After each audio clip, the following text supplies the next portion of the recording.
Hello, Mr. Sturdivant. Mary here. I'm excited to finally share my presentation with you over servant leadership and everything that I've learned so far this semester in the class, which has been so much. Thank you for all the great material you've provided and all the guidance you've provided through your responses. I've really learned a lot. For my presentation, to get started, I'm going to open with a Greenleaf quote that I think is really important, and I will cover three main points throughout the presentation. My first point is going to be focused on entering the workforce, and as a student, how I can take what I've learned in this course and apply it. The second point will cover values, traits, and practices of servant leaders. All of this information will come from the text, the videos, and the forums, just everything that we've learned throughout the course. And my final point is going to focus just on my personal goals, short-term and long-term, for servant leadership and entering the workforce. To get started, my Greenleaf quote is on page 23 and 24 of the text. It's more of an excerpt, but it really spoke to me, and I think it's really important for us as students entering the workforce. A new moral principle is emerging, which holds that the only authority deserving one's allegiance is that which is freely and knowingly granted by the led to the leader in response to and in proportion to the clearly evident servant stature of the leader. Those who choose to follow this principle will not casually accept the authority of existing institutions. Rather, they will freely respond only to individuals who are chosen as leaders because they are proven and trusted as servants. To the extent that this principle prevails in the future, the only truly viable institutions will be those that are predominantly servant-led. The future of organizations is to serve the community and to serve their employees. And as a result of doing that, more and more servant leaders are going to be produced, and more people are going to have a positive effect, and more communities. So as students, we need to take it really seriously as we enter the workforce, knowing the organizations that we're getting involved with, knowing their core values, and knowing the ways that they do serve their employees and enable their employees to become servant leaders.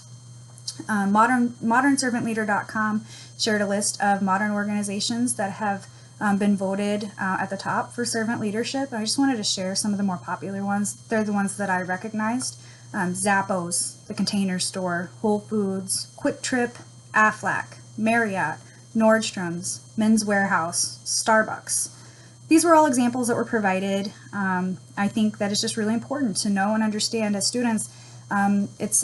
We have a responsibility going into the workforce to seek out these organizations, like these examples provided, that are servant organizations, that do give back to the communities, that do support their employees, that do care for the environment and care to make the right ethical choices going forward that are going to serve all the shareholders. So this kind of leads into my first point, entering the workforce and the student's responsibility as a servant leader. First, I'll touch on choosing wisely. If you haven't already got involved in an organization and you have the freedom to go out, do your research. When you go through interview processes, it's important to ask as many questions as you can. Find out how that organization does serve their community. Find out how the organization serves their employees. How do they promote growth, development, and future opportunities for career, to further your career. And then if you're not already involved in an organization, or if you are already involved in an organization, I wanted to discuss the challenges that you may face having to try and change the organization. I'm in an organization now that's not very focused on servant leadership, but I feel like I do have an ability from the position that I'm in to have a positive effect on my team and on the organization and to promote servant leadership. And the more I learn in this course, and now the more the more information I seek out about servant leadership, I hope that from the position that I'm in, I can try to help change the company. But I do realize that it's extremely challenging to change a company that has been a certain way for so long. So as someone who's trying to change an organization, they just should be aware that it is really challenging. But that you can lead and you can serve from any position that you're in.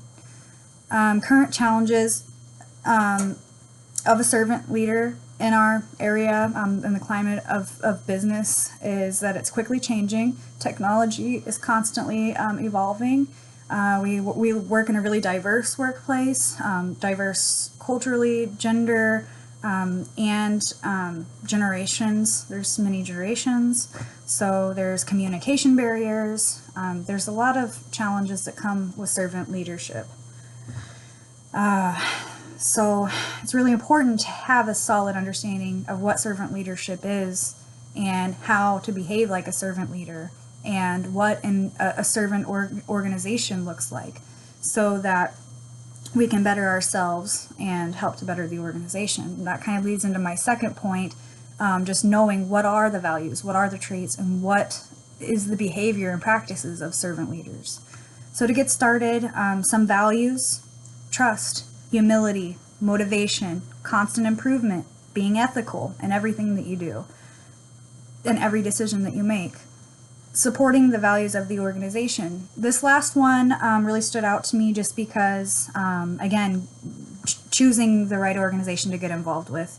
There are, according to Collins, page 195, he says, there are no specific right core values for becoming an enduring great company. So every company will have their own set of core values, and those may or may not align with your personal core values as a servant leader. So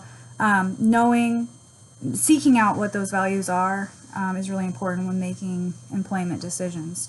Some traits of servant leadership include careful listening, careful active listening, empathy, awareness, persuasion, ideation, foresight, commitment to other people's success, growth, and development, and the ability to build a community and or start a movement. And to me, the most important bullets were the top two, careful, active listening and empathy, just because I feel like in today's world where it's so fast-paced and there's constant change, we're always looking to the next thing, to the next moment, and I think a lot of people take for granted how hard it really is to slow down and empathetically listen to others, especially when it's work-related. And that's really important for a servant leader, to be able to take what information is given them, which may not always be direct and easy to understand, to get up on the balcony and to be able to see what the team needs to move forward in a healthy way. And so being empathetic, being emotionally intelligent, and carefully and actively listening to what the team is trying to tell you is very important. Some practices include creating the right environment. Greenleaf says that employees should feel empowered, they should share similar goals to the organization, and they should feel free to be themselves. So providing that safe environment for employees to be able to be creative and be open is important. Building a strong management team. Again, getting the right people on the bus and the wrong people off the bus. Wilkes had a great quote regarding this. Page 189, he says, encourage them to serve, qualify them to serve, understand their needs, instruct them, and pray for them. Page 189, Wilkes. We also have to put our own needs aside, and in my opinion, most importantly, we have to set our successors up for success. Servant leaders always leave the organization or the team in a better place than when they came on board, and this kind of took me back to the position that I'm currently in. I may not be a big leader of the organization, but I can say that if I do successfully do this, that I was a successful servant leader in the organization. If I can leave the organization and feel confident that I did leave my team in a better position than it was when I was there, or leave the organization in a better place than it was when I got there. And I'm working hard to do that, and now with everything I've learned about what it means to serve and how to serve others, I'm confident that I can do that. Some challenges faced by servant leaders include listening sincerely, generational differences, diverse workforce, absence of trust, fear of conflict, lack of commitment, avoidance of accountability, and inattention to results. And the inattention to results is what really stood out to me, because if you're a leader striving to make changes in an organization and to help promote servant leadership, you have to be measuring and paying attention to results. If you're not doing that, then you're being selfish. you're not showing that you care about the team or what they're working toward. So inattention to results is not okay. And my third and final point is my personal goals regarding servant leadership. In my current position, I just want to hold myself accountable every day for trying to make positive changes. I can't let myself get sucked into negative conversations or the negative mindset. I need to set goals for myself every day and try to improve the environment as much as I can. Some short-term goals include just learning more about servant leadership, discovering more servant leaders and learning what their traits are and how they've been able to serve their communities so that maybe I can find ways that I can serve better. And long-term goal includes getting involved with an organization or starting a career where I am enabled to be a big part of the community. I love giving back. I feel like there is a servant leader in here that has a lot to give, and I'm really excited to do that in the future. So getting involved with an organization, perfecting my servant leadership skills, and help serving as many people in my community as I possibly can is my long-term goal. In conclusion, I just want to say that I have really learned so much about what it means and what it takes to be a servant leader. I realize that it's not just about what you can do and what you can give to people. It's just as much about helping them discover the servant leader within themselves and how they can help themselves and how they can serve themselves, and helping them to discover and realize their own potential and their own abilities. And I would also just like to share that since starting this class, I have challenged myself to every single day make an intentional effort to be a servant leader. And sometimes it's at work, sometimes it's at home, sometimes it's just when I'm out in the community. And it doesn't happen every single day, but I really have made an effort every day to try to challenge myself, especially in challenging situations, to behave as a servant leader. So I've just kind of planted that seed in my head, and it has made a difference. I do think differently when approaching challenging situations in the workplace and at home. So thank you for everything that you've taught me throughout the course. Thank you for opening my eyes to what servant leadership looks like, at home and at work, and how I can give back to my community even better. So thank you for serving us students with your knowledge and your guidance throughout the course. Peace. Thanks. Bye.